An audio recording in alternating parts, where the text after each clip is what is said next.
Today, I'm going to walk you through how I layer drum samples and how I make sure everything is in phase and it sounds good together, and an overall approach on how to pick the right drum samples. The song I'm going to use was something that I actually mixed when I first started my YouTube channel, so it's going to be fun to go back in time, see how I used to mix music, and then probably fix all my mistakes. And the strategy that we're going to take today is going to work if you use live drums and you want to add samples to that, or if you're just trying to pick a good sound for program drums. And as a thank you for your time and attention today, I actually have a free gift for you. In the description is a link to download my favorite free mixing and mastering plugins.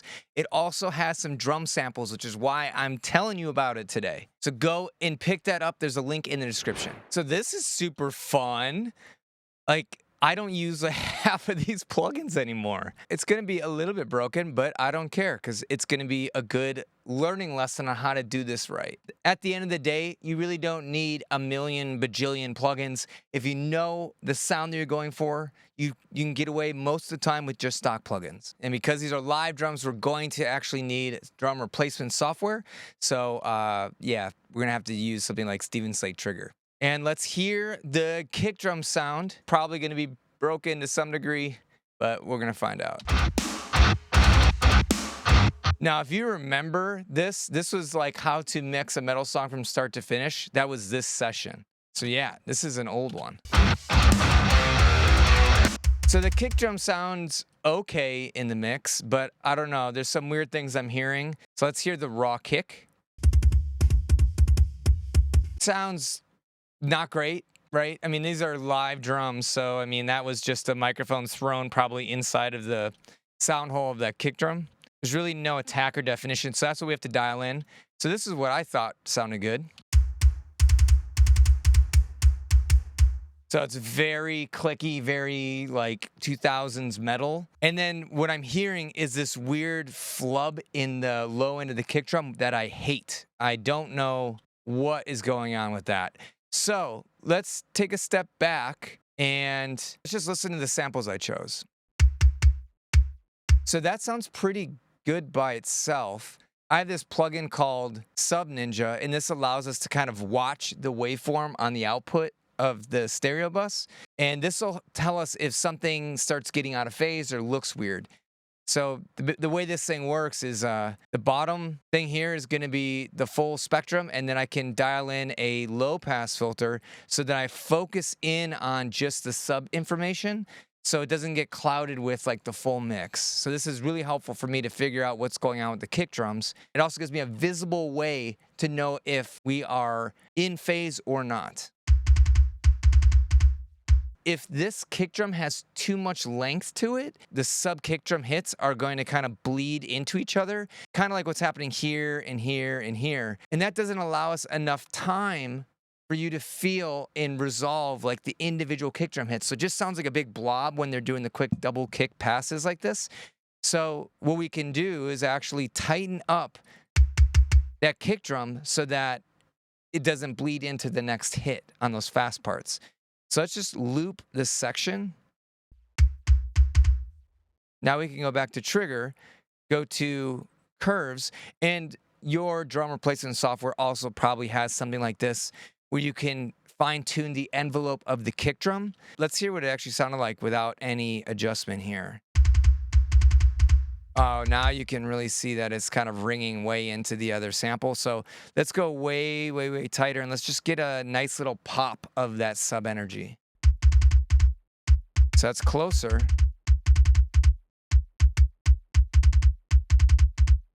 There, I'm liking that. And this is a really simple visual way, right? We see the individual kick drum hits. Now it's much more separated so that it gives the speakers time to breathe so you can feel the impact. So it just doesn't sound like blah, blah every time there's like fast double kick drum. To reinforce this, we want some sort of top end snap, right? That kick drum sample just isn't really cutting it. There's some there, but it's not great. What I did, clearly, was use this sample. And these are all samples that came with Trigger. So that's just a super clicky black metal style kick drum. So let's play those two together. Without it. So now you're starting to get the definition, you're starting to get the sub energy there, so things are kind of coming together. It feels a little small and one-dimensional to me.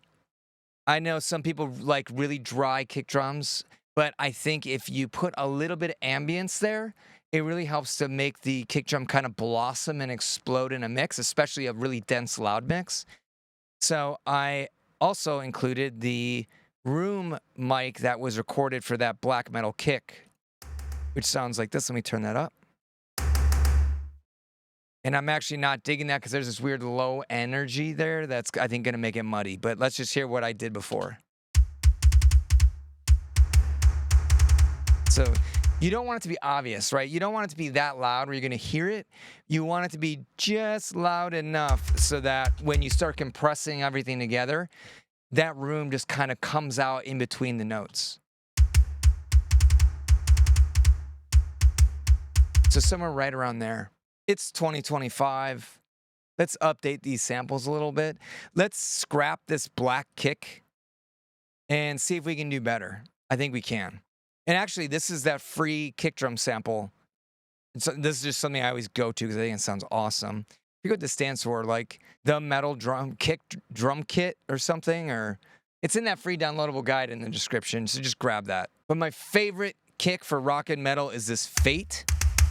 It just has a nice, clean, articulate punch to it and a nice click that doesn't sound super plasticky. So let me bring that in with these kicks. So it's a little bit aggressive. Let's dial it down. That's sounding pretty awesome to me. Now, what we want to double check is to make sure that these samples, because this is part of a different sample pack, and even if it's not from a different sample pack, you should still always check this. But we want to go through and start inverting the polarity on the samples that we're actually using. So we're using this sample and this sample together because the rest of these are muted. So let me invert this, and an easy way to know if they're in phase or out of phase is we'll see a decrease in the sub frequencies. We don't really care too much about the high frequency stuff. It's the low frequency phase cancellation that is really going to be problematic for these samples. So let's see if the waveform decreases as we flip this polarity, and we're going to want to choose a sample that has the loudest sub energy.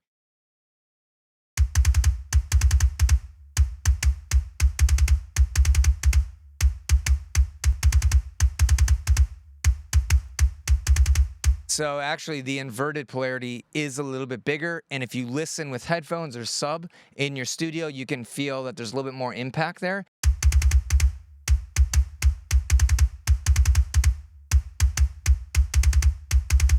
We'll leave that inverted.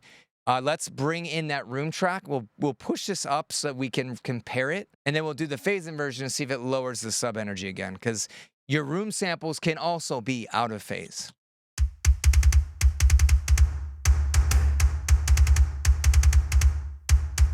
Actually, you can see how the room is ringing from that room sample, right? Look at how there's all these oscillations in between the kick drum hits. If I get rid of that, so let's mute it. Yeah, it's super tight and clean. That's that weird ringing that I heard before. Let's not use this room sample. I think that's a bad idea. Let's see if... So let's go to my other favorite is all the stuff by Bogren Digital. These dudes can just make amazing sounding stuff. So Sumo Sub is one of my favorites. Let's see what the wet, that's going to be the room sound. Sounding pretty good. Let's just try that. Let's put that in there. And then we'll solo that to include it in these samples. And then we're going to push this up and then watch what happens to our waveform. If the sub energy goes down, we know we're out of phase. We got to invert the polarity. Here we go.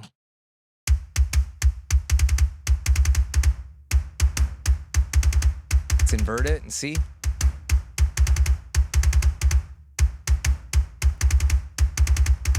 I'm really not hearing a difference either way, actually, so we might be okay. So then let's just dial this up just so that we can barely hear it.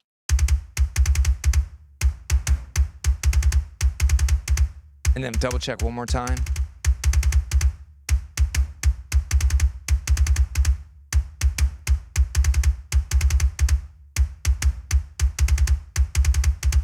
So I think without inverting it, it sounds a little bit tighter to me, and that's what I want to focus on. All right. So I also had this kick out mic. Oh boy. Look at this EQ. That's me thinking I'm really cool. I bet that sounds terrible. Let's hear what it sounds like. Oh my gosh. I think I was just trying to use the low energy out of this sample. Let me get rid of this and see what it sounds like. And I also have all these high pass and low pass filters.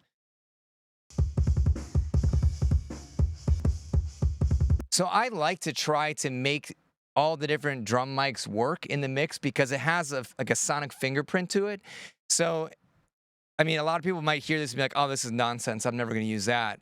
And just mute it. That's one option. But sometimes it's nice to try to make it a little bit unique by trying to make it work in the mix. So if you listen to this,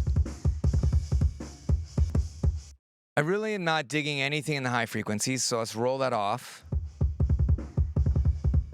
But that, yeah, that like upper sub, low, midi kind of thumpy sound might be usable, and it might just add, a little bit more like pillowy to this like really aggressive kick. So let's try to make that work. Let's bring our original kick and then this out kick in. And then first, let's make sure that they're in phase together, and then we will just start messing with the EQ to try to blend them in a way that makes it, have its own sound. Okay, that's without this out kick. Definitely has like a pillowiness to it. So yeah, I kind of like it, but let's make sure that it's gonna work. Let's invert the phase and see what happens to our sub energy. Again, I'm looking like right here. Whoa. Yeah, as it was originally, it was completely out of phase. So way to go, Bobby, 10 years ago. You didn't even check your polarity right. Yeah, and that feels so much tighter too. I think I did all that EQ because the phase was screwing everything up. So let's just mute this and then bring it in. I mean, that kind of has a good sound. To me, it makes the kick drum come a little bit more forward. It might be a little bit muddy, maybe. So let's maybe make one cut and just try to open it up a little bit and get halfway between this and without it. So it might be this. Let me try to take this away and see what it does.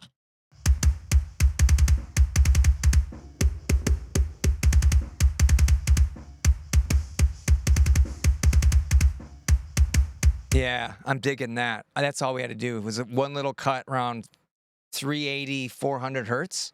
And just out of curiosity, let's try to do a cut around 200 hertz because that's where the snare drum tends to live, the fundamental of the snare drum. And sometimes if you have a really busy kick drum and snare drum, if they're hitting at the same time, it can just get really blurry and ugly. So let's just see what that sounds like if we make a cut there.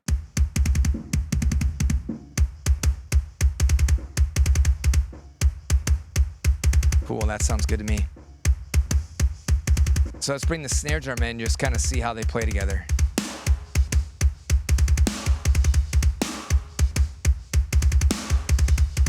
I think that can work. And that snare drum is like super snappy. I'm curious to see what that looks like. But that's for another video. Again, this is not like mixed. I have half my plugins are missing, but let's see if this kick drum will hold up in the mix. Now, let me just turn this up a little bit more.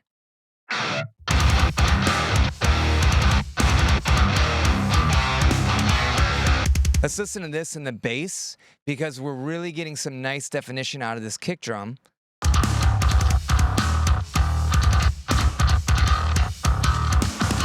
Yeah, that's the way to do it. If only I knew that 10 years ago. So quick summary here. When you're picking your kick drum sounds, you want to make sure that the length of the sub frequencies in your kick drum work for your song. If you have a really busy, fast kick drum part, you're going to need to tighten up or shorten those samples so that the low energy doesn't kind of feed into the next hit. Otherwise, you're not going to have any clarity or definition on your kick drum. That's probably the biggest mistake a lot of people make. The second thing is if you start blending in different samples with each other, you need to be absolutely sure that they are as well aligned in terms of phase as they can.